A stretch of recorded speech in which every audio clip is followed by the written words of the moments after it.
নমস্কার, রাধে রাধে। রোজ এই এক ডিউটি পালন করতে করতে সত্যিই বড় হাঁপিয়ে উঠেছি। তাই সেদিন ভাবলাম একটু কেনাকাটা করে আসি, কারণ আগের দিন লক্ষ্মীর ভাণ্ডার ঢুকেছিল। ওই 1000 টাকা দিয়ে যা ইচ্ছা তাই করতে পারি। আমি, আমার বান্ধবী আর রিজু 3 জন মিলে চলে গিয়েছিলাম রানাঘাটেরই একটি মলে।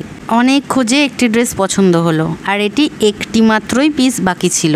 আর ভাবলাম দেরি করে কি হবে, নিতে যখন হবে এটাই নিয়ে নিই। দেখেছি অনেক, কিন্তু একটাও আমার পছন্দ হয়নি।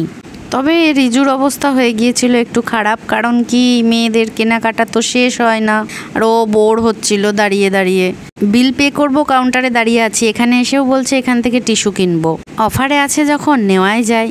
গরমে ঘুরতে ঘুরতে চলে এলাম লস্যি খেতে। ওখান থেকে আসার পরে এমন না যে আমার ছুটি হয়ে গিয়েছে, তারপরে এসে আবার সংঘের অফিসে দৌড়েছিলাম। এতদিনে কম বেশি আপনারা সবাই জানেন যে আমি একটি মহিলা সমিতি দলের সাথে যুক্ত আছি। তো সেখানকার সব বই লেখা, ফর্ম ফিল আপ সব দায়িত্বই আমার ওপর।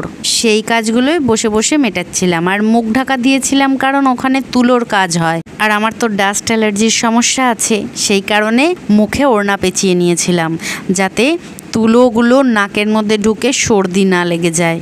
যতটা পারা যায় নিজেকে প্রোটেক্ট করে রাখার চেষ্টা, এই আর কি। এই ব্যস্ততার মধ্যে যদি অসুস্থ হয়ে পড়ি, সত্যি বলছি আমাকে দেখার কেউ নেই। বসে বসে একটা একটা করে সব বই, সব ফর্ম ওখানেই ফিল আপ করলাম, কমপ্লিট করলাম। দায়িত্ব যখন নিয়েছি পালন তো করতেই হবে, কারণ আমার এই লেখাগুলোর ওপর নির্ভর করছে বাকি 9 জন লোন পাবে কি পাবে না। সেদিন দুপুরে আর ভিডিও করতে পারিনি। আর রাতের খাবার এটা তন্দুরি রুটি আর পনির। পরদিন ছিল রথযাত্রা, আর সেই উপলক্ষে মাসির বাড়িতে ছিল মহাপ্রভুর ভোগ উৎসব।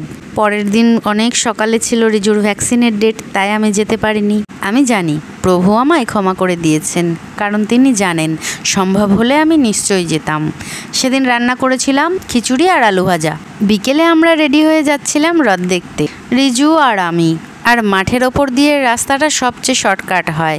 আমাদের বাড়ির সবচেয়ে কাছে যেই রথযাত্রা হচ্ছিল সেখানেই গিয়েছিলাম। চলে এসেছি রথের মেলায়। এই উৎসবে বাড়ির মানুষ বাড়িতে না থাকলে ভীষণ মন খারাপ করে, কিন্তু কর্ম তো আসল, কর্ম তো করতেই হবে, তাই না?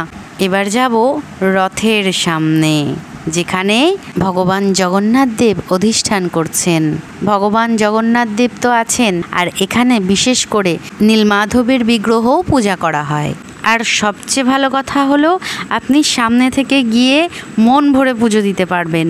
কোনো হুটোপাটা নেই, ঠেলাঠেলি নেই। জগন্নাথ দেবের দর্শনে মনটা আনন্দে আপ্লুত হয়ে উঠেছিল। জয় জগন্নাথ।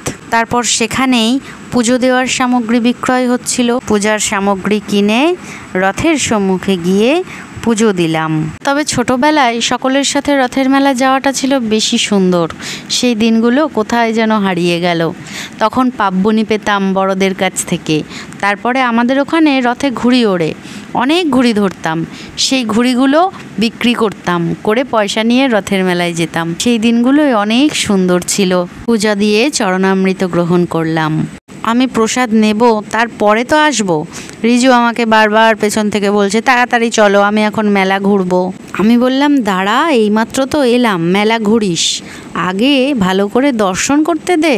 যদিও খুব একটা বড় মেলা এখানে বসে না, আর একটু দূরে দূরে গেলে বড় মেলা দর্শন করতে পারতাম, কিন্তু এটা যেহেতু বাড়ির সবচেয়ে কাছে, সেই কারণে সোজা রথে এখানেই গেলাম। জয় নীলমাধব, জয় জগন্নাথ।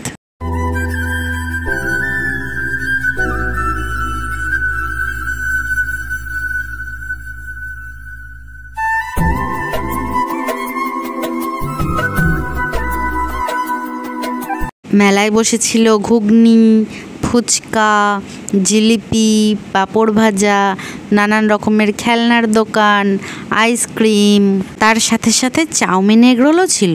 রথযাত্রা উপলক্ষে যেহেতু আমি নিরামিষ খেয়েছি, এই কারণে মেলায় গিয়ে ফুচকা ছাড়া আর কিছু খাইনি। তবে রিজু অনেক কিছুর বায়না করছিল ঠিকই, সব কিছু তো আর কিনে দেওয়া যায় না। রিজু ফুচকা খেয়েছে, ঘুগনি খেয়েছে আর আইসক্রিম খেয়েছে, কারণ এসে একটা জন্মদিনের নেমন্তন্ন ছিল ওর।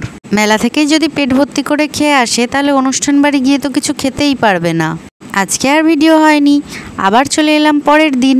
আজকে সকালবেলা ছিল রিজুর ভ্যাকসিনের ডেট। লাইন দিয়ে দাঁড়িয়ে আছে, অপেক্ষা করছি।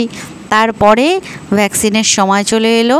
রিজু এখন ভয় পায় না, একা একা গিয়েই ভ্যাকসিন নিয়ে নেয়। অনেক সকালে খেয়ে দিয়ে গিয়েছিলাম, সেই জন্য খিদে পেয়ে গিয়েছিল, তাই একটা চায়ের দোকানে বসে আছি লুচি আর তরকারি খাবো বলে। আজকের ভিডিওটা এখানেই সমাপ্ত করলাম। জয় জগন্নাথ। খুব ভালো থাকুন, সুস্থ থাকুন।